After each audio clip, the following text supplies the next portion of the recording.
مسجد الحرام مکۃ المکرمہ اور مسجد النبوی مدینہ المنورہ سے خطبے کا اردو ترجمہ کے لیے ہمارے سوشل نیٹ ورک کو فالو کرنا نہ بھولیں اور اپنے دوست احباب کے ساتھ بھی ضرور شیئر کیجیے۔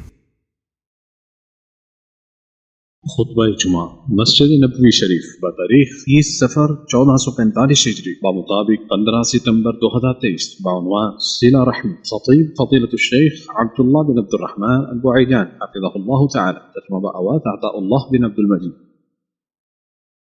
یقیناً تمام تعریفیں اس اللہ کے لیے ہیں جس نے دلوں کو خشیت الہی اور فطرت الہی کے جام پلا کر سیراب کر دیا، جس کے نتیجے میں وہ عذاب الہی کے خوف سے اور اللہ تعالیٰ کی نعمتوں کے حصول کے لیے عاجز و انکسار بن گئے۔ ہم اس کی نعمتوں کے بقدر اس کی تعریف بیان کرتے ہیں اور ہم گواہی دیتے ہیں کہ اللہ تعالیٰ کے سوا کوئی سچا معبود نہیں، وہ تنہا ہے، اس کے اسماء و صفات اور کاموں میں اس کا کوئی شریک نہیں، اور ہم گواہی دیتے ہیں کہ ہمارے نبی محمد صلی اللہ علیہ وسلم اس کے بندے اور رسول ہیں جو خاتم الانبیاء والمرسلین ہیں۔ تا قیامت بہت زیادہ سلامتی اور رحمت نازل ہوتی رہے آپ صلی اللہ علیہ وسلم پر، آپ کے آل پر، صحابہ کرام پر، برگزیدہ لوگوں پر، آپ کے پیروکاروں، دوستوں اور احسان کے ساتھ ان کی اتباع کرنے والوں پر۔ حمد و صلات کے بعد اللہ کے بندو، یقیناً اللہ سبحانہ و تعالی نے انسان کو اپنی اطاعت کے لیے پیدا کیا ہے جو اس کی رضامندی کے حصول کی موجب ہے، اور اپنی معصیت و نافرمانی سے منع کیا ہے جو اس کی ناراضی کی موجب ہے۔ چنانچہ جس نے ذرہ برابر بھلائی کی ہوگی وہ اسے دیکھ لے گا، اور جس نے ذرہ برابر کوئی برائی کی ہوگی وہ اسے بھی دیکھ لے گا۔ اللہ کے اوامر کو بجا لاتے ہوئے اس کا تقوی اختیار کرو اور اس کے منع کردہ زجر و توبیخ پر مبنی کاموں سے باز رہو۔ ارشاد باری تعالی ہے، اے ایمان والو اللہ سے ڈرو جیسے اس سے ڈرنے کا حق ہے، دیکھو مرتے دم تک تو مسلمان ہی رہنا۔ ارشاد باری تعالی ہے، اے لوگو اپنے پروردگار سے ڈرو جس نے تمہیں ایک جان سے پیدا کیا، اسی سے اس کی بیوی کو پیدا کر کے ان دونوں سے بہت سے مرد اور عورتوں کو پھیلا دیا۔ اس اللہ سے ڈرو جس کے نام پر ایک دوسرے سے مانگتے ہو، اور رشتے ناطے توڑنے سے بھی بچو، بے شک اللہ تعالیٰ تم پر نگہبان ہے۔ مسلمانوں، واجبات میں سے سب سے عظیم واجب جلیل القدر اطاعت اور قربت الہی حاصل کرنے کے لیے پاکیزہ ترین اعمال میں سے حقوق و واجبات کی ادائیگی ہے، اور اللہ کے بندو ان حقوق میں سے سب سے عظیم حقوق جنہیں پورا کرنا اور ادا کرنا اللہ تعالیٰ کے ہاں سب سے زیادہ اہمیت کا حامل ہے، وہ رشتہ داروں اور قرابت داروں کے حقوق ہیں، جن کے ساتھ صلہ رحمی، محبت و مودت اور وفا شعاری کو اللہ تعالیٰ نے واجب کر رکھا ہے۔ ارشاد باری تعالیٰ ہے، اے میرے نبی آپ رشتہ دار کو اس کا حق دیجئے، اور مسکین کو بھی اور مسافر کو بھی، یہ کام ان کے لیے بہتر ہے جو اللہ کی رضا چاہتے ہیں، اور وہی لوگ کامیاب ہونے والے ہیں۔ اس میں اللہ تعالیٰ نے قریبی رشتہ داروں کے حق کو بیان کرتے ہوئے انہیں ادا کرنے کا حکم صادر فرمایا ہے، اور اللہ تعالیٰ نے ان کے حقوق کو اپنی توحید کے ساتھ ملا کر بھی بیان کیا ہے۔ ارشاد باری تعالیٰ ہے، اللہ کی عبادت کرو اور اس کے ساتھ کسی چیز کو شریک نہ بناؤ، اور ماں باپ کے ساتھ اچھا سلوک کرو، اور قرابت والوں کے ساتھ، اور یتیموں اور مسکینوں اور قرابت والے ہمسائے اور اجنبی مسائے اور پہلو میں رہنے والے ساتھی اور مسافر کے ساتھ، اور ان کے ساتھ بھی اور ان کے ساتھ بھی جن کے مالک تمہارے دائیں ہاتھ بنے ہیں۔ یقیناً اللہ ایسے شخص سے محبت نہیں کرتا جو اکڑ کے چلنے والا ہو اور شیخی مارنے والا ہو۔ چنانچہ صلہ رحمی عظیم ترین حقوق و واجبات میں سے ہے اور افضل ترین اعمال اور عبادات میں سے ہے۔ اللہ کے بندو، صلہ رحمی سے دلوں میں انسانی جذبات مجزن ہوتے ہیں، جس سے محبت و مودت، وفا شعاری، اخوت و ہمدردی اور باہمی شفافیت جنم لیتی ہے۔ حسد و بغض اور جفا کشی دم توڑ جاتی ہے۔ اسی لیے اللہ تعالیٰ نے باہمی ملاقات و زیارت، محبت و مودت، احسان و بلائی، مواسات و ہمدردی اور رحمت و شفقت کے ذریعے سے صلہ رحمی کو مشروع قرار دیا ہے، اور گزشتہ لوگوں سے اس کا عہد لیتے ہوئے اللہ تعالیٰ نے ارشاد فرمایا، اور جب ہم نے بنی اسرائیل سے پختہ عہد لیا کہ تم اللہ کے سوا کسی کی عبادت نہ کرو گے، اور ماں باپ اور قرابت والے اور یتیموں اور مسکینوں سے احسان کرو گے، اور لوگوں سے اچھی بات کہو اور نماز قائم کرو، زکات دو، پھر تم پھر گئے مگر تم میں سے تھوڑے اور تم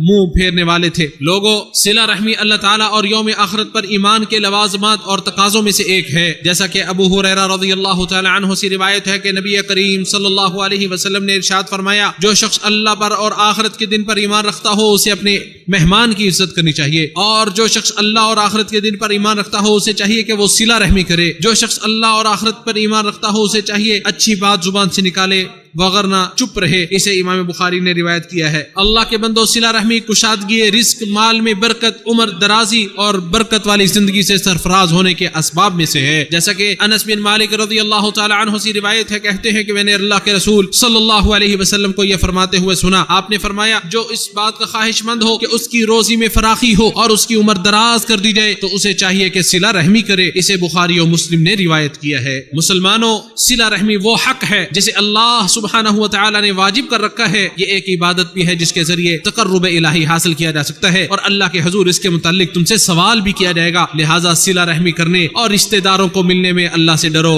جو تمہارے ساتھ قطع تعلقی کرے تم اس کے ساتھ صلہ رحمی کرو، جو تم سے روکے تم اسے ہدیہ تحفے پیش کرو، جو تمہارے اوپر ظلم کرے اسے معاف کر دو اور احسان کرو، یقیناً اللہ تعالیٰ احسان کرنے والوں کو ہی پسند کرتا ہے۔ اللہ کے بندو، صلہ رحمی بدلے میں نہیں بلکہ پہل اور سبقت کرتے ہوئے اجر و ثواب کی نیت سے کرنی چاہیے، جیسا کہ ابو ہریرہ رضی اللہ تعالی عنہ سے روایت ہے کہ ایک شخص نے عرض کی، اے اللہ کے رسول، میرے کچھ رشتہ دار ہیں جن کے ساتھ میں صلہ رحمی کرتا ہوں اور وہ مجھ سے قطع رحمی کرتے ہیں، میں ان کے ساتھ بھلائی کرتا ہوں اور وہ میرے ساتھ برا رویہ اختیار کرتے ہیں، میں ان کے ساتھ تحمل سے کام لیتا ہوں جبکہ وہ میرے ساتھ جہالت کے ساتھ پیش آتے ہیں۔ آپ صلی اللہ علیہ وسلم نے ارشاد فرمایا، اگر تم ویسے ہی ہو جیسے تم بتا رہے ہو تو گویا تم انہیں گرم گرم راکھ کھلا رہے ہو، اور جب تک تم اس حالت پر رہو گے اس کی طرف سے، اللہ کی طرف سے تمہارے ساتھ ایک مددگار متعین رہے گا۔ اسے امام مسلم نے روایت کیا ہے۔ اور عبداللہ بن عمر رضی اللہ تعالی عنہما سے روایت ہے کہ رسول اللہ صلی اللہ علیہ وسلم نے ارشاد فرمایا، رشتہ جوڑنے والا وہ نہیں جو بدلے میں صلہ رحمی کرے بلکہ صلہ رحمی کرنے والا وہ ہے جو ناتا توڑا جائے تو تب بھی اس سے جوڑے۔ اسے امام بخاری نے روایت کیا ہے۔ اللہ کے بندو، اعمال میں سے سب سے افضل عمل یہ ہے کہ انسان اپنے نفس کے ساتھ جہاد کر کے اسے دشمنی رکھنے والے رشتہ داروں کے ساتھ محبت و مودت کا معاملہ کرنے اور صلہ رحمی کرنے پر آمادہ کرے، کیونکہ وہ نفسانی خواہشات و وسوسوں سے پاک نہیں ہوتا۔ جیسا کہ حکیم بن حزام رضی اللہ تعالی عنہ سے روایت ہے کہ رسول اللہ صلی اللہ علیہ وسلم سے ایک شخص نے افضل ترین صدقات کے متعلق سوال کیا تو آپ نے فرمایا، دل میں دشمنی رکھنے والے، قطع تعلقی کرنے والے پر صدقہ کرو، یہ افضل ترین صدقہ ہے۔ اسے امام احمد نے روایت کیا ہے۔ اے ہمارے چچا زاد بھائیوں، عداوت و دشمنی کی شر وہ کینے کپٹ ہوتے ہیں جو قریبی رشتہ داروں کے دلوں میں باقی رہ جاتے ہیں۔ کچھ لوگ ایسے بھی ہوتے ہیں جن سے اجنبی لوگ تو مستفید ہوتے رہتے ہیں جبکہ موت تک ان کے قریبی رشتہ دار ان سے محروم ہی رہتے ہیں۔ اس شخص میں کوئی خیر نہیں جس کے اہل و اقارب اس کی زندگی میں مستفید نہ ہو سکے، اگر وہ فوت بھی ہو جائے تو اس پر کوئی رشتہ داروں میں سے رونے والا نہ ہو۔ اللہ کے بندو، صلہ رحمی کچھ خرچ کرنے اور دینے سے ہوتی ہے، محبت و مودت اور وفا شیاری سے ہوتی ہے، اور ایسی ملاقاتوں اور زیارتوں سے ہوتی ہے جو رشتہ داری کو ملانے کا باعث بنے، محبت و الفتوں پر مبنی تعلق کی گریں مضبوط کرے، جو خیر خواہی پر مبنی، باہمی پند و نسائے، اثار و قربانی، تعاون و مدد، مبنی بر عدل و انصاف، اچھی باتوں، کھلے چہرے اور محبت بری مسکراہٹوں کے ذریعے حبداری اور رحم دلی میں اضافے کا سبب بنے۔ علاوہ ازیں وہ تمام اعمال بھی صلہ رحمی کا سبب بنتے ہیں جن کے ذریعے دلوں میں محبتوں کے چشمے پھوٹے اور ان کے ساتھ رشتہ داروں کے درمیان مل جل کر رہنے، رحمت و شفقت کی فضا قائم کرنے اور الفت و محبت کو پیدا کرنے کا پیش خیمہ بنے۔ اللہ تعالیٰ کا ارشاد ہے، اے لوگوں، اپنے پروردگار سے ڈرو جس نے تمہیں ایک جان سے پیدا کیا، اسی سے اس کی بیوی کو پیدا کر کے ان دونوں سے بہت سے مرد اور عورتوں کو پھیلا دیا۔ اس اللہ سے ڈرو جس کے نام پر ایک دوسرے سے مانگتے ہو، اور رشتے ناطے توڑنے سے بھی بچو، بے شک اللہ تعالیٰ تم پر نگہبان ہے۔ اللہ تعالیٰ میرے اور آپ کے لیے قرآن کریم کو باعث برکت بنائے، اس کی آیات اور ذکر حکیم سے ہمیں نفع پہنچائے۔ اسی بات پر اپنی بات کو مکمل کرتا ہوں، میں اللہ تعالیٰ سے استغفار کرتا ہوں اور تم بھی استغفار کرو، یقیناً وہ بخشنے والا مہربان ہے۔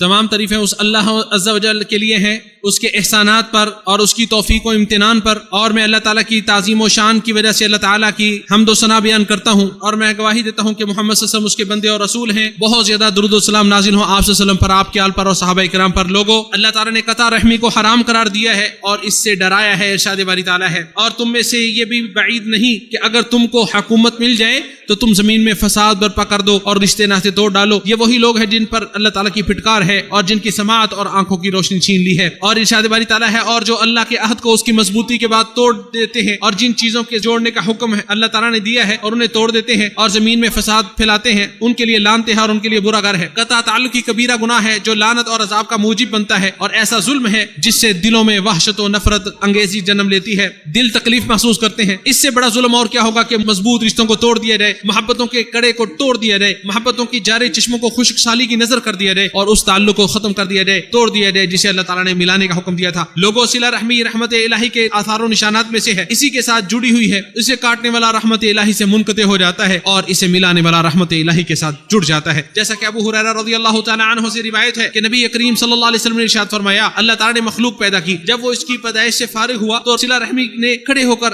رحمان کے دامن میں پناہ لے لی۔ اللہ تعالیٰ نے ارشاد فرمایا، کیا تجھے یہ پسند نہیں جو تجھے جوڑے میں اسے جوڑ دوں اور جو تجھے توڑے میں اس کو توڑ دوں؟ تو صلہ رحمی نے کہا، ہاں ہاں اے میرے رب، اللہ تعالیٰ نے فرمایا پھر ایسا ہی ہوگا. اسے بخاری اور مسلم نے روایت کیا ہے. عائشہ رضی اللہ تعالی عنہا سے مروی ہے کہ رسول اللہ صلی اللہ علیہ وسلم نے ارشاد فرمایا رشتہ عرش الہی سے آویزاں ہے، وہ پکار پکار کر کہتا ہے جس نے مجھے جوڑا اللہ اسے جوڑے اور جس نے مجھے توڑا اللہ اسے توڑے. اللہ تعالیٰ نے صلہ رحمی کا مقام و مرتبہ بلند کر دیا ہے کیونکہ اپنے نام رحمان کے ساتھ اسے جوڑ دیا ہے اور اسے معزز و مکرم بنا دیا ہے. اسی سے یہ مشتق ہے، جیسا کہ عبد الرحمن بن عوف رضی اللہ تعالیٰ عنہ سے روایت ہے کہ رسول اللہ صلی اللہ علیہ وسلم نے ارشاد فرمایا کہ اللہ تعالیٰ فرماتا ہے میں رحمان ہوں اور یہ صلہ رحمی ہے، جو اسے ملائے گا میں اسے ملاؤں گا اور جو اسے توڑے گا میں اسے توڑ دوں گا. اسے امام حاکم نے روایت کیا ہے، امام مسلم کی شرط پر ہے اور امام ذہبی رحمہ اللہ نے اس کی موافقت کی ہے. لوگوں صلہ رحمی میں ہی بقا ہے اور قطع تعلقی میں فنا ہے. صلہ رحمی میں اجر و ثواب ہے اور قطع تعلق میں گناہ اور عذاب ہے. جیسا کہ جبیر بن مطعم رضی اللہ تعالیٰ عنہ سے روایت ہے کہ رسول اللہ صلی اللہ علیہ وسلم نے ارشاد فرمایا قطع رحمی کرنے والا جنت میں نہیں جا سکے گا. اسے بخاری اور مسلم نے روایت کیا ہے. اور ابو بکر رضی اللہ تعالیٰ عنہ سے مروی ہے رسول اللہ صلی اللہ علیہ وسلم نے ارشاد فرمایا زنا اور قطع تعلق سے بڑھ کر کوئی گناہ ایسا نہیں کہ اللہ تعالیٰ جس کے ارتکاب پر انسان کو جلدی دنیا میں ہی سزا دے دے جبکہ آخرت میں بھی اس کو سزا ملے گی. اسے امام احمد نے روایت کیا ہے. اس کے بعد اللہ کے بندو اللہ تعالیٰ سے ڈرو، اپنے نفسوں کا محاسبہ کرو قبل اس کے کہ تمہارا محاسبہ کیا جائے. موت سے پہلے اپنے آپ کو بری کر لو، حقداروں کے حقوق کے تعلق سے اپنا معاملہ صاف کر لو، لوگوں سے کیے گئے ظلم کا بدلہ چکا لو اور ہر حقدار کو اس کا حق دے دو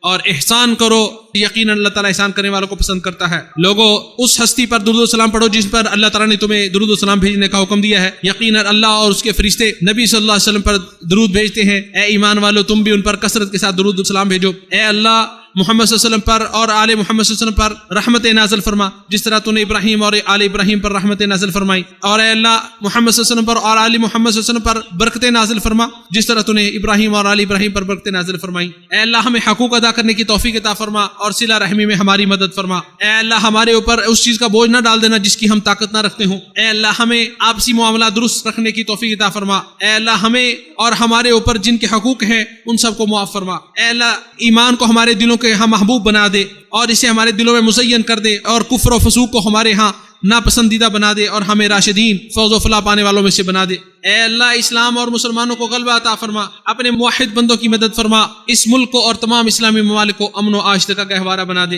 اے اللہ تو ہمارے وطنوں میں امن عطا فرما، ہمارے حکمرانوں کی اصلاح فرما. اے اللہ ہمارے حاکم خادم حرمین شریفین کو خصوصی توفیق سے نواز، ان کی تائید و نصرت فرما، انہیں صحت یابی عطا فرما. اے جہانوں کے پالنہار، اے ہمارے رب ہمیں ہدایت دینے کے بعد ہمارے دل ٹیڑھے نہ کر دینا اور ہمیں اپنے پاس سے رحمت عطا فرما. یقیناً تو ہی عطا کرنے والا ہے. اے دعاؤں کو سننے والے، اے اللہ ہمارے اعمال کو قبول فرما، بے شک تو سننے والا اور جاننے والا ہے. اور ہماری توبہ کو قبول فرما، بے شک تو ہی توبہ قبول کرنے والا مہربان ہے. اے اللہ محمد صلی اللہ علیہ وسلم پر، آپ کے آل اور تمام صحابہ و کرام پر رحمت نازل فرما.